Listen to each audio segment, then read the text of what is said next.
Dear reader, I'm Tony, and this is Book Text, and Jane Austen July is upon us.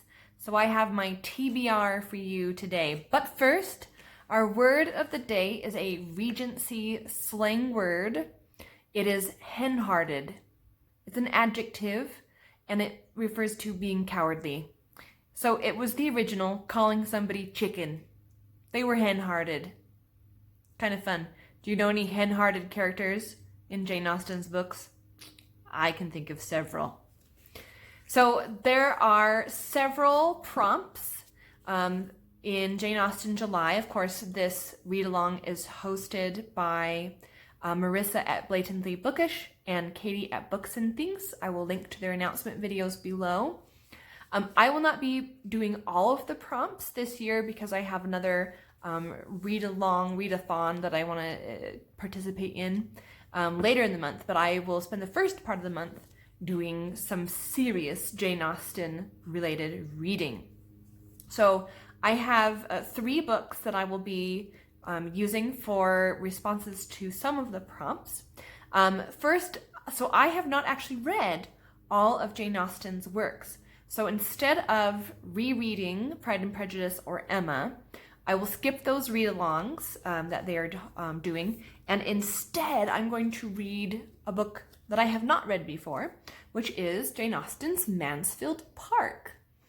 This is the story of Fanny Price, and from what I can tell from the blurb on the back cover, she grows up in her uncle's kind of wealthy but chilly mansion, Mansfield Park. And so this book seems to deal with social status, different classes, romance and jealousy, cousins, all sorts of family drama will play out, I'm sure. I'm really looking forward to this because, again, it's like finding something new from an old author just because I haven't read it before. And the first line of this book is,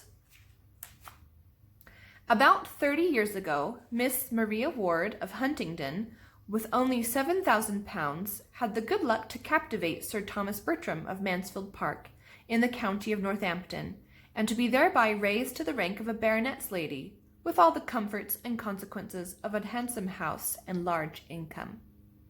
So really setting the stage, giving us a lot of context and background to Fanny's story. So I'm looking forward to trying out this new Jane Austen book, new to me, Jane Austen book. Then there is a prompt to read something by one of Jane Austen's contemporaries.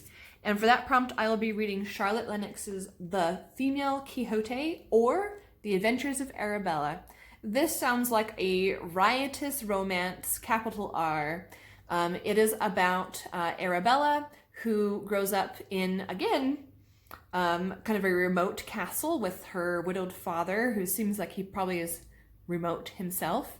And she turns to French novels for companionship and entertainment, and then starts to imagine her life having these romantic adventures.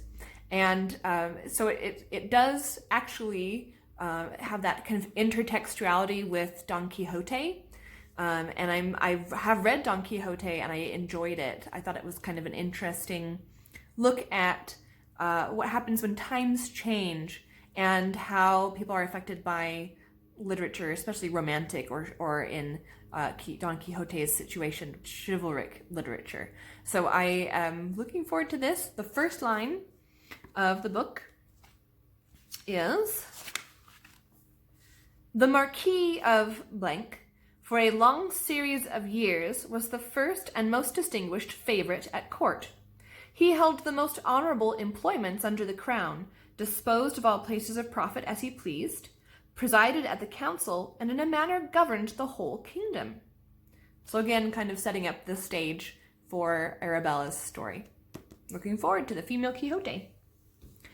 The third and final prompt that I will be participating in is to read a retelling of one of Jane Austen's stories. And I'm going to do a reread for this because I fell in love with this book a long time ago when the book came out. It is Diana Peterfreund's For Darkness Shows the Stars. This is a reimagining of Persuasion set in a post-apocalyptic future. So there was a kind of genetic experiment that went wrong, and they call it the reduction because millions of people died off. And what remained were a group of kind of wealthy people who eschew technology. And so in this story, the main character is Elliot North. She is, of course, based off of Anne Elliot. And she lives in this manor that it goes back almost to Jane Austen's time in technology. And so they're working on a farm with a lot of kind of manual work. And she had given up her first and only true love, who was Kai, who worked as a servant on the farm. And she rejected him, as you would in the story. He is, of course, representing Captain Wentworth.